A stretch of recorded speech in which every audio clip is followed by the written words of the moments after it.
ఇస్తారు అధ్యక్ష.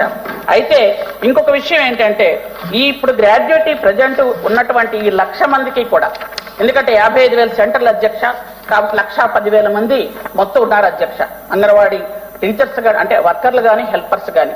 కాబట్టి వాళ్ళకి గ్రాడ్యుయేటీ చేయడానికి 20 కోట్లు ఖర్చు అవుతుంది అధ్యక్ష. అది కూడా మొన్న మనకి బడ్జెట్లో కూడా తీసుకురావడం జరిగింది అధ్యక్ష. అలాగే ఈ గ్రాడ్యుయేటీ అనేది మొత్తం మన భారతదేశంలో ఒక్క గుజరాత్ కర్ణాటక తప్ప ఇంకే రాష్ట్రాలు అమలు చేయలేదు అధ్యక్ష.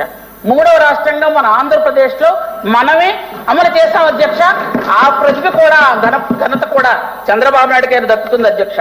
అలాగే ఇప్పుడు మనం ఈ 8 నెలలుగా అంగన్వాడీ సెంటర్స్ లో ఎక్కడ వాటర్ లేదు, ఎక్కడ టాయిలెట్స్ లేవు, వాటన్నిటికి కూడా 87 కోట్ల రూపాయలని మనం శాంక్షన్ చేయడం జరిగింది అధ్యక్ష. వాటితో కూడా అన్ని నిర్మించడం జరుగుతుంది అధ్యక్ష. కాబట్టి అన్నిటి ప్రశ్నలకు సమాధానం వచ్చింది అనుకుంటాను. ఇంకేమైనా ఉంటే చెప్పండి.